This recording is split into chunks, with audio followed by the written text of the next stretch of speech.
Velho, que jogo maluco em São Januário, hein? O Vasco faz 1 a 0, toma um empate, toma a virada, empata, vira, ficou com um jogador a mais em campo de forma injusta. Daqui a pouco a gente vai chegar lá. Lucas Alter não era para ter sido expulso.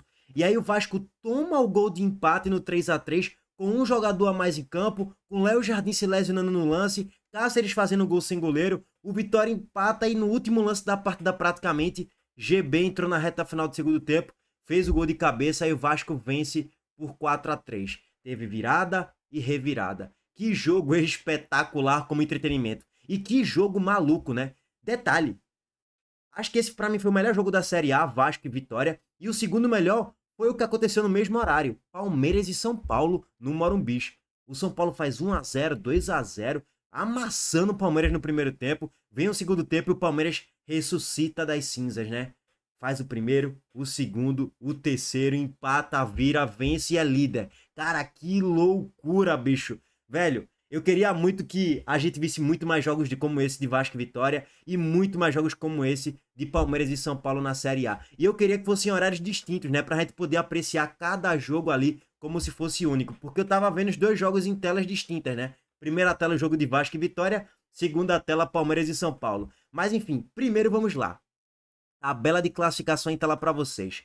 Todos que estão ali circulando próximo da zona do rebaixamento e quem está dentro da zona do rebaixamento também agradecem a vitória do Vasco, agradecem ao Vasco, agradecem a GB. Em determinado momento do jogo, o Vitória estava vencendo do Vasco, quando vira por 2 a 1, e o Vitória estava chegando a 28 pontos, igualando a pontuação do Santos, ficando a 1 ponto do Atlético Mineiro e ficando a 2 pontos do Vasco, porque o Vasco estava ficando com 30 na 14ª colocação. Eu falei, rapaz, olha Jair Ventura aí, o milagreiro. Daqui a pouco o Vitória ganha o jogo no Barradão, no Bavi, o Vitória sai da zona. Mas aí o Vasco empata, depois vira o jogo e aí naturalmente abriu aquela gordura muito boa de 8 pontos para o 17º colocado, que se estabiliza dentro da zona do rebaixamento e mais uma vez o Vitória volta a se afundar na zona. Tá com 2 jogos a mais em relação a todo mundo e tá com pontos a menos em relação a todo mundo também. Então voltou a entrar na espiral da maré do rebaixamento e é só questão de tempo, né?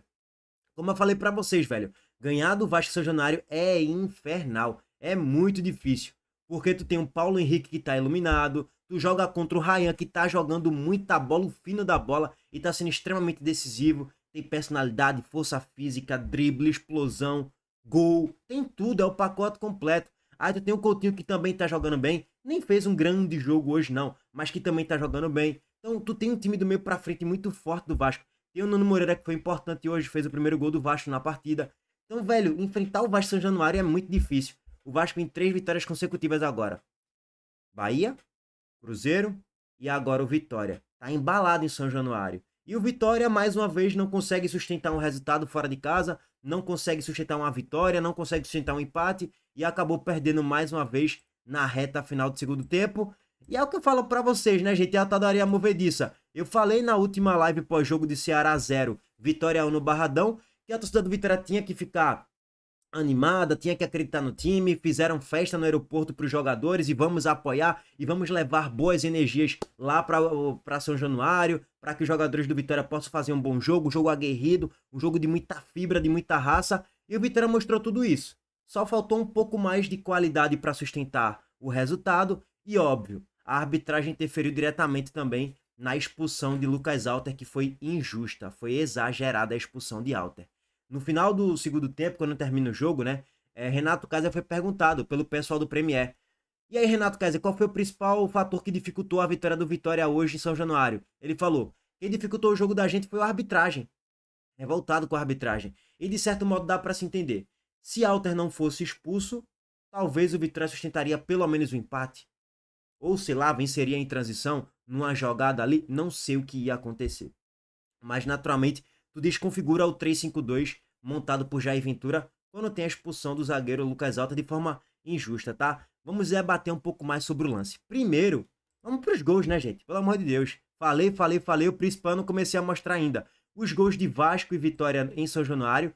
Começa com o Vasco melhor do que o Vitória. Com 5 minutos de jogo, Ryan já começa a aparecer. As jogadas do Vasco tanto pro lado positivo quanto pro lado negativo, tudo saíram do lado de Paulo Henrique e Ryan, tudo.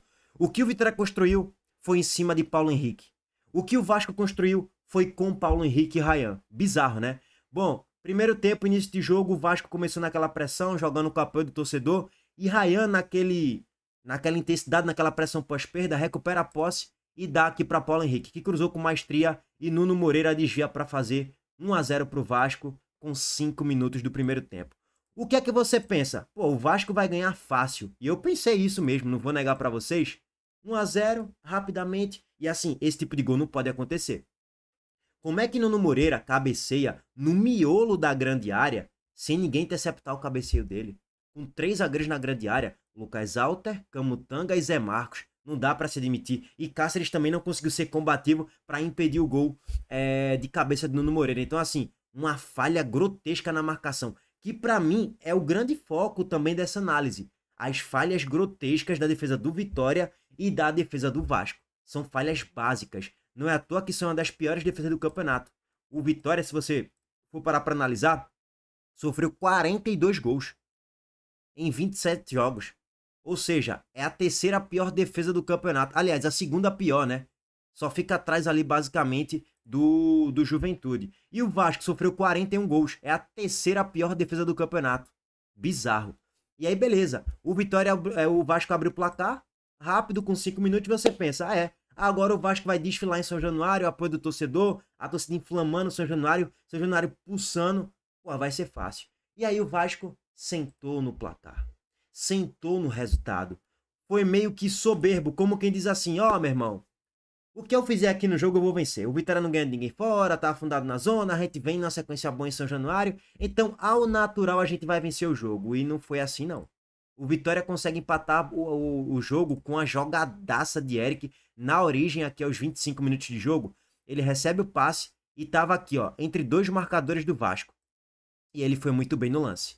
Porque ele consegue fazer o giro, aqui, toma. Ele faz o giro, passa por Nuno Moreira, passa pelo lateral esquerdo do Vasco e acha o lançamento. E o lançamento é deixando Aitor Cantalapiedra sozinho na grande área para fazer o gol de empate do Vitória. E aí o detalhe, gente, pelo amor de Deus, essa defesa do Vasco é uma verdadeira baderna. Olha onde está Paulo Henrique, aqui, olha o detalhe da jogada. Olha onde Paulo Henrique tá. Paulo Henrique tá depois do meio campo, gente. E assim, tem 2 jogadores aqui do Vasco, um volante e o zagueiro, e simplesmente ninguém tá marcando o Aitor nas costas aqui da zaga do Vasco e nas costas de Paulo Henrique. É uma verdadeira de uma baderna essa defesa do Vasco. Como a gente já cansou de trazer aqui para vocês, né? É uma baderna, gente, essa defesa do Vasco. E aí o Vitória tirou proveito e conseguiu empatar o jogo. Jogadaça mais uma vez de Eric, tá? Bolão para Aitor Cantalapiedra, que chegou muito bem, finalizou no cantinho para fazer o gol do Vitória e empatar o jogo. Falha grotesca na defesa do Vasco, que é uma verdadeira de uma peneira.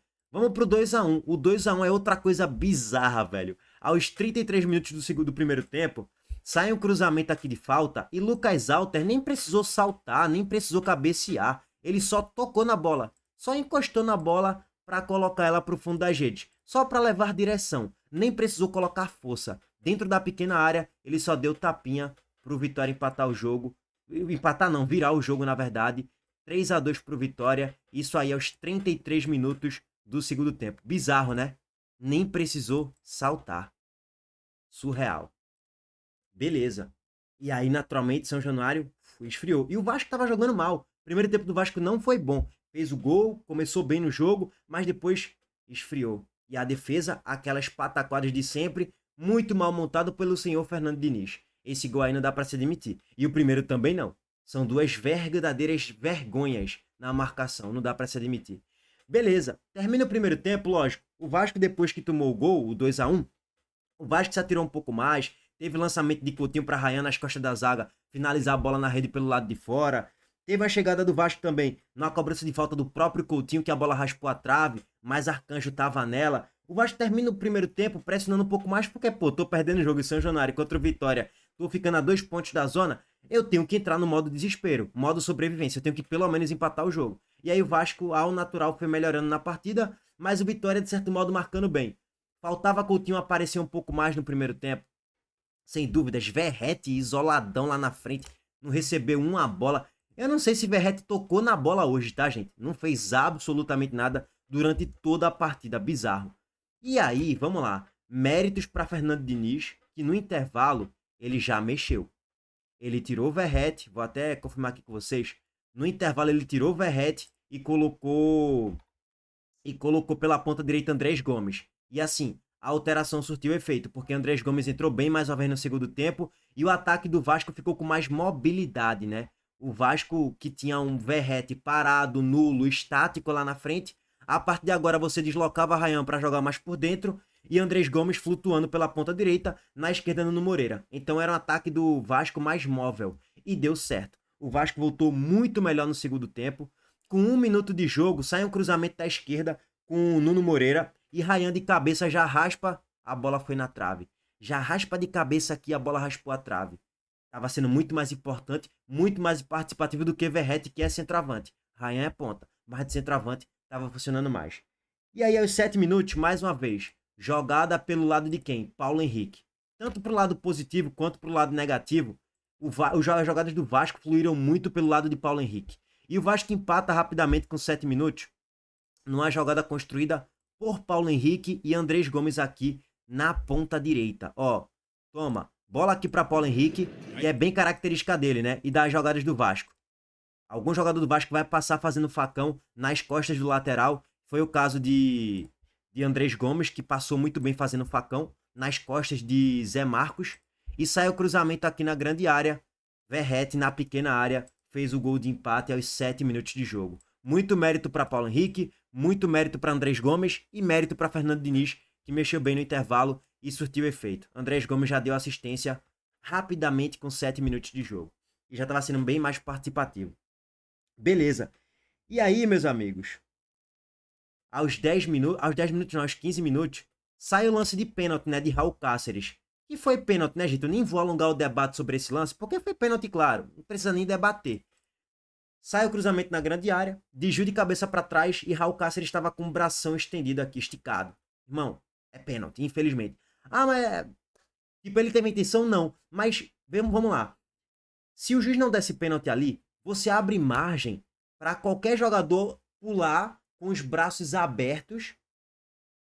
Ele vai pular até de forma proposital, porque, pô, já que eu posso pular agora de braços abertos, que o juiz vai dar pênalti, se eu estiver olhando para cima ou pro lado, eu sempre abrir assim, porque eu vou ampliar o espaço. Se o cara cabecear a bola pegar na minha mão, o juiz não vai dar o pênalti. Tá ligado? Tipo, é lógico que foi pênalti, não tem muito o que trazer aqui debate sobre isso. O braço estava aberto, ampliou o espaço, ampliou a zona de marcação, vamos dizer assim, com o braço de Raul Cáceres. Sai de vir para trás, bola pegou no braço, pênalti pro Vasco e Ryan, super decisivo, o cara é muito decisivo, tem muita personalidade. Ele nem pensa 2 vezes, me dá a bola, ele pega, bate muito bem e faz pro Vasco o 3-2. E assim, ele bateu colocando a bola no ângulo, irmão. Sem chances nenhuma para Lucas Arcanjo fazer a defesa, ó. Bola pro lado, goleiro pro outro. E ele sempre bate pênalti muito bem, né, velho? Nem se botasse 2 goleiros aí dava pra fazer a defesa. Vasco 3, Vitória 2. E que jogador é Ryan, viu? Que jogador é Ryan. Esse aí, eu não sei por quanto ele vai sair do Vasco, não. Mas mínimo, acho que uns 350 milhões de reais, 400 milhões de reais. Porque tem muita qualidade e é muito novo. E aí, vamos lá, né? Entrar no debate agora da questão da expulsão do Lucas Alter. Cara, tava 3-2 o jogo. E logo na sequência, basicamente, o Vitória teve uma falta para cobrar aqui no canto esquerdo do campo. No lance do pênalti, Lucas Alter recebeu o primeiro cartão amarelo por reclamação. Ele, porra, pediu ali, contestou, né? Porque o VAR chamou e tal, porque o VAR chamou, botou o dedo na cara do árbitro. Aquele amarelo eu achei justo. Agora, esse aqui foi muito exagerado, né? Lucas Alter só deu um empurrão ali leve em cima de Paulo Henrique. E o juiz parou, deu o segundo amarelo para Alter e expulsou Lucas Alter, pô. Bizarro. Aqui a arbitragem prejudicou o Vitória, sem dúvidas nenhuma. Surreal demais. E Ryan começou a aplaudir, né? Bizarro. Mas assim, gente, não era pra expulsar, pô. Claro que não, é óbvio que não. E aí é o que eu já falei pra vocês. No futuro próximo, talvez na próxima temporada ou na outra, o VAR vai ter que começar a interferir em lances como esse. Segundo o amarelo que gera a expulsão, o VAR tem que interferir se de fato precisar ter a interferência do árbitro de campo, né? Porque assim, esse é o lance pro VAR. Professor, vem cá. Isso aqui não foi pra cartão amarelo, só foi um empurrão normal que o Paulo Henrique valorizou e se jogou ali e tal, pá. Não foi uma agressão nem nada do tipo. Então assim, volta. Só que pela regra óbvia do campeonato, você não pode mudar a regra durante o jogo, óbvio que não. O VAR não pode interferir no árbitro por um segundo amarelo. E aí expulsão do Lucas Alter. Só que o mais bizarro é, você pensa, o Vasco virou o jogo pra 3-2. Tá com um a mais em campo. O Vasco agora vai fazer o 4-2 e vai vencer com naturalidade. Não. O Vasco toma um empate, cara, bizarro. Na sequência da jogada, o Vasco já toma um empate. Porque o lance para, Lucas Alter foi expulso. E aí, 30 segundos depois, sai de fato a cobrança de falta. E a cobrança na grande área. E aí os defeitos da defesa do Vasco, né? Léo Jardim saiu e deu a espanada para fora da grande área.